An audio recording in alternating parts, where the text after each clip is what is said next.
யுத்தம் முடிய போகுதா, இல்லை டாலரோட ஆதிக்கம் தங்கத்தை இன்னும் உச்சத்துக்கு கொண்டு போகுதா? டொனால்ட் ட்ரம்ப் எடுத்த அந்த அதிரடி முடிவு தான் இப்போ இந்த விலையேற்றத்துக்கு பின்னாடி இருக்கிற ரகசியம். அமெரிக்கா, இஸ்ரேல் மற்றும் ஈரான் இடையேயான மத்திய கிழக்கு மோதல் தணியக்கூடும் என்ற சாத்தியக்கூறுகளுக்கு மத்தியில் தங்கம் விலை ஏற்றம் கண்டது. ஆனாலும் கச்சா எண்ணெய் விலை 1% 2% வரைக்கும் உயர்ந்ததால் பணவீக்கம் அச்சம் நீடிக்குது. இது தங்கத்தோட விலை உயர்வுக்கு ஒரு தடையாக இருக்கிறது. மேலும் வலுவான அமெரிக்க டாலர் மற்றும் பத்திரவாயில் ஏற்பட்ட உயர்வு தங்கம் மற்றும் வெள்ளி போன்ற வட்டி வருமானம் இல்லாத சொத்துக்களுக்கு நெருக்கடியை ஏற்படுத்தியிருக்கு.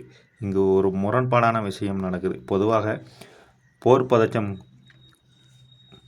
குறைந்த தங்கம் விலை குறையணும். ஆனால் கச்சா எண்ணெய் விலை உயர்வால் ஏற்படுகிற பணவீக்கம் பணத்தின் மதிப்பை சரிக்கும். அப்படிங்கிறதுனால மக்கள் இப்போ பாதுகாப்பான முதலீடாக தங்கத்தையே நாடுறாங்க. இதுதான் விலை குறையாமல் பிடிவாதமாக இருக்கிறதுக்கு ஒரு காரணம்.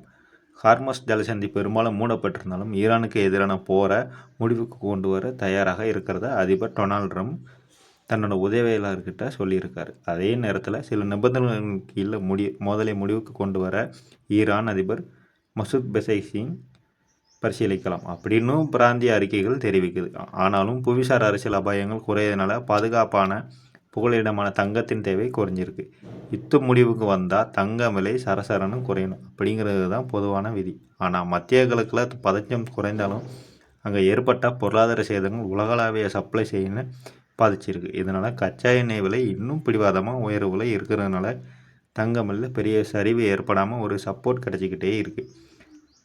அமெரிக்க பெடரல் ரிசர்வ் வட்டி விகிதத்தை உயர்த்தக்கூடும் என்ற கவலைகளும் நீடிச்சிருக்கு. தங்கத்தின் விலை சர்வதேச சந்தையில் டாலர்ஸில் கணக்கிடப்படுது. தற்போது அமெரிக்க டாலர் மிகவும் வலுவாக இருக்கிறதுனால இந்திய ரூபாயின் மதிப்பு சரிந்து வருது. அதாவது சர்வதேச சந்தையில் தங்கம் விலை மாறாமல் இருந்தால் கூட ரூபாயின் மதிப்பு சரிகிறதுனால இந்தியாவில் நம்ம கூடுதல் பணம் கொடுத்து தங்கம் வாங்க வேண்டிய சூழல் இருக்குது. இதுதான் இப்போதைய டபுள் இம்பாக்ட். சுருக்கமாக சொல்லணும்னா இப்போது தங்கம் ஒரு யுத்தத்தில் இருக்குது. ஒரு பக்கம் போர் பதற்றம் குறையதுனால விலை குறைய பார்க்குறது, இன்னொரு பக்கம் டாலரின் ஆதிக்கம் விலையை தடுத்து நிறுத்துறது. அமெரிக்காவோட அடுத்த வட்டி விகித அறிவிப்பு வரும் வரைக்கும் தங்கம் வெள்ளி விலையில் இதே போன்ற ஒரு ஊசலாட்டம் நீடிக்கத்தான் செய்யும். வரும் நாட்களில் தங்கம் விலையிலையும் ஒரு மாற்றத்தை ஏற்படுத்தப்பண்ணு நம்ம பொறுத்திருந்து தான் பார்க்கணும். அதிபர் டொனால்ட் ட்ரம்போட அமைதி பேச்சு வார்த்தைகள் வெற்றி பெற்றால் சர்வதேச சந்தையில் டாலரோட மதிப்பு கூடும்போது தங்கம் விலை கணிசமாக குறையிறதுக்கு வாய்ப்புகள் இருக்குது.